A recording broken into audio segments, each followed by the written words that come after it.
नमस्कार दोस्तों। 3 जनवरी, ये कहानी 3 जनवरी 2026 का है, जब पूरी दुनिया नए साल के मौसम में एक और रात 2 बजकर 1 मिनट में अमेरिका के फोर्सेस वेनेजुएला की ओर निकलता है और वहां जाकर एक राष्ट्रपति को निकोलस मुदुरो को गिरफ्तार के जबरन में पकड़ लिया जाता है। ये कहानी एक कहानी नहीं है। डोनाल्ड ट्रंप का दादागिरी बहुत पुराने रिवाज है। डोनाल्ड ट्रंप चाहता है कि पूरे दुनिया हमारे कब्जे में रहे। जो भी उसके खिलाफ जाता है उसको वो किसी भी आरोप लगाकर वो शांत करने का कोशिश करता है। और यहाँ तक नहीं, वो मानता है कि वो अपने पूरी दुनिया को, पूरे देश को पंचायत मान बैठा है अपने आप को। इसीलिए वो अपने एयरपोर्ट से डोनाल्ड ट्रंप अपने एयरपोर्ट से 151 जहाज़ें उड़ान भरती है। रात 2 बजकर 1 मिनट पर उड़ान भरती है। नवंबर 2025 को निकोलस मादुरो को डोनाल्ड ट्रंप की ओर कॉल किया जाता है। उसमें उसको सरेआम धमकी मिलती है कि वो अपने पद से इस्तीफा दे दे। वो साफ तरीके से मना कर देता है, न जाने क्यों मना कर देता है। डोनाल्ड ट्रंप नाराज होकर और उसको घर से उठवा लेते हैं निकोलस मुदुरो के पास तो उसको नींद टूट जाती है। मात्र 3 मिनट के अंदर जहां मुदुरो ने सोया था वहां एयरफोर्स की टीमें पहुंच जाती है। ऐसी जहाज 100 फीट के ऊपर जाती है और रेडार के कोई मायने नहीं। और अमेरिका ने साइबर अटैक भी किया है। क्या अमेरिका साइबर अटैक करने के साथ साथ उन्होंने ऐसा अटैक पहले से किया है कि वहाँ के सारे लाइट, बिजली बंद कर दिया है साइबर अटैक के जरिए। तो जाहिर से बात है कि ये तो एक दिन का प्लान नहीं है। इन्होंने अमेरिका ने क्या किया है, एक टीम को 1 महीना पहले CIA के थ्रू एक टीम को भेज दिया गया था राष्ट्रपति के, ये पता करने कि वो कहाँ सोते हैं, कहाँ बैठते हैं, क्या खाते हैं, कहाँ रहते हैं, किस रूम में सोते हैं, ये पता करने के लिए। इस घटना में पूरे 40 लोगों की मौत होता है। उसका जिम्मेदार कौन है? ऐसा डोनाल्ड ट्रंप सवाल उठता है दोस्तों कि डोनाल्ड ट्रंप ऐसा क्यों कर रहा है? अपने आप का दादागिरी मानकर ये उनको लगता है कि नोबेल पुरस्कार दोगे तो हम पूरी दुनिया को तबाह कर देंगे। एक जो मर्जी होगा वो करेगा। इसके पीछे और देशों का क्या इस पर सवाल उठाने का हक नहीं है? निकोलस मादुरो ने अपने पत्नी के साथ सोए थे। उनको पता चलता है कि जब उनको चारों पट्टी से अटैक होता है, हवाई अटैक पहले किया जाता है और उसके बाद एक पूरे धमाका के साथ उनके महल में प्रवेश किया जाता है। निकोलस मादुरो ने वो आवाज़ सुनकर वो अपने सेफ्टी रूम की ओर भागते हैं। बाकी भागते भागते उन्होंने वहां तक पहुंच गए थे, अंदर तो घुस गए थे, बाकी दरवाजे बंद नहीं कर पाए। कर USIWO जीनो में लाया गया। डोनाल्ड ट्रंप ने निकोलस मादुरो को ड्रग्स ट्रैफिकिंग के मामले में कहते हैं डेमोक्रेसी के कोई ह्यूमन राइट्स के भले के लिए कर रहा हूँ। मानो दुनिया में सबसे ज़्यादा तेल वेनेजुएला में पाया जाता है, जो 303 बिलियन। इसका तेल का इतिहास बहुत पुराना न है। आइए चलते हैं 1922 में। 1922 में वहाँ के तेल निकलता है वेनेजुएला में, तेल के खदान। वो दुनिया के अमेरिका हो, भारत हो, किसी भी देश हो, वहाँ के तेल से वहाँ के तेल डिफ़िकल्ट है। और 1929 में वो सेकेंड नंबर पर पहुंच जाता है, दुनिया के सबसे दूसरा नंबर पर पहुंच जाता है तेल के मामले में। और 1970 में अपना एक कंपनी बैठाता है PDVSA, क्या 1976 में वेनेजुएला ने PDVSA कंपनी बैठाता है। ट्रम्प का नज़र वो तेल के खदान पर है। उनको लगता है कि तेल के खदान अगर हमको पास आ जाए तो वो हर एक चीज़ पर अति कर रहे। डोनाल्ड ट्रम्प के पास पावर क्या है?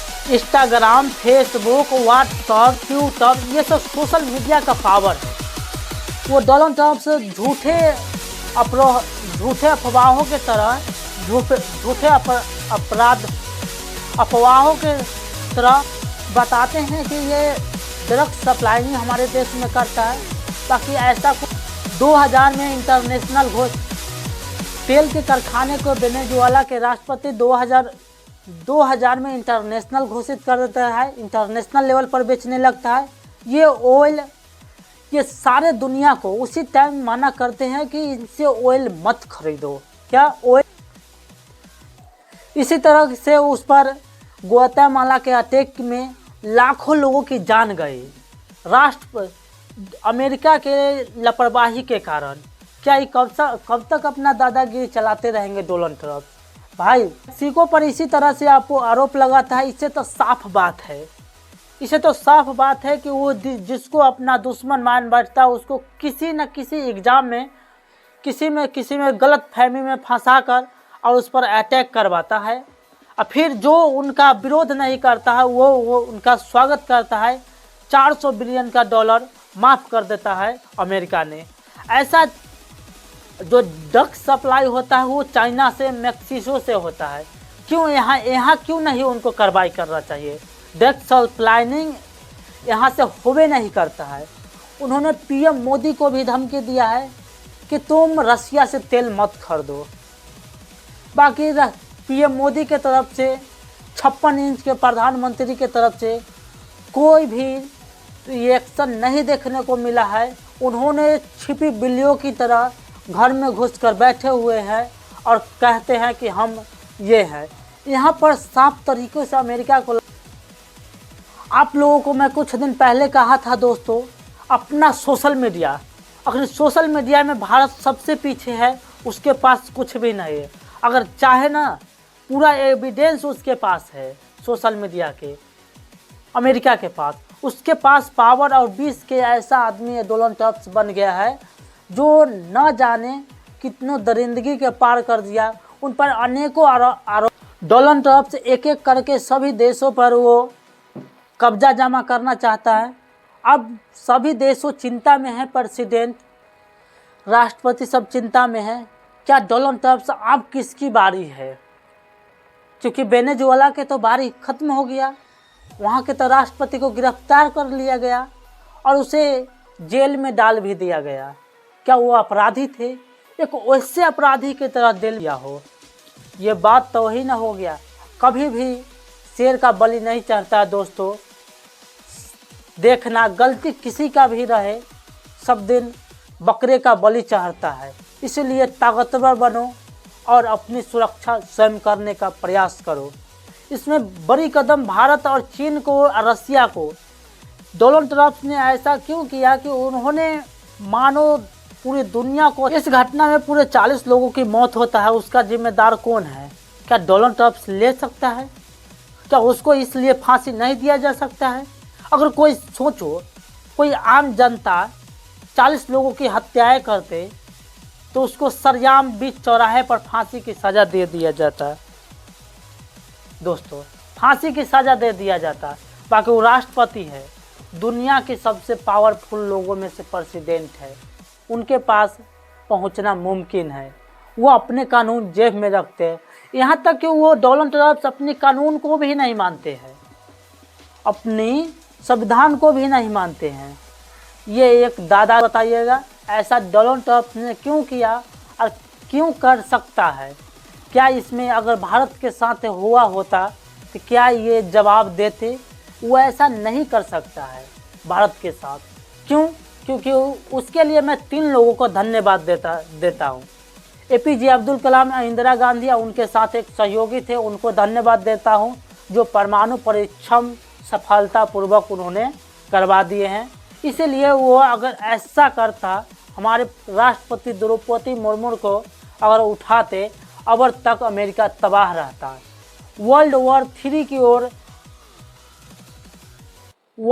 3 अपने दिशा ले लेता और दुनिया तबाह हो जाता। ये दुनिया, डोनाल्ड ट्रंप दुनिया को तबाह करने के लिए तैयार है। अब देखते हैं वो अगली नज़र उसको किसके पास है। क्या वो पाकिस्तान के साथ ऐसा कर सकता है? नहीं दोस्तों, क्योंकि पाकिस्तान के पास भी ये सब।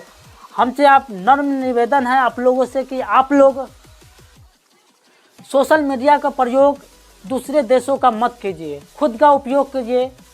मेड इन चाइना या मेड इन अमेरिका का उपयोग मत करिएगा और अपने इंडिया का ही। क्या इससे लगता है कि सारे देश डर गए हैं? उसके खिलाफ किसी ने भी आवाज़ ब्रिटेन तक भी नहीं उठा पाए हैं, किसी भी नहीं उठा पाए हैं। कोई भी नेता डोनाल्ड ट्रंप के तरफ आवाज़ नहीं उठा पाते हैं और इनको लगता है कि मैं अपने आप को अब पूरी दुनिया का पंच मान बैठा है डोनाल्ड ट्रंप ने। बाकी ऐसा नहीं है। हर घमंडी का घमंड चकनाचूर हुआ है और होते रहेगा। आप लोग इन बातों पर विचार जरूर करिएगा और सशक्त रहिएगा, क्योंकि उसने नरेंद्र मोदी को भी धमकी दिया है कि रसिया से तुम तेल नहीं खरीदो। नरेंद्र मोदी ने कुछ महीनों में ऐसे तेल खरीदे हैं रसिया से जो इतिहास में कभी नहीं खरीदा गया है। कि इससे डोनाल्ड ट्रंप मोदी से नाराज़ है। देखते हैं मोदी क्या करता है और डोनाल्ड ट्रंप के अगला कदम क्या रहता है। जय हिंद दोस्तों।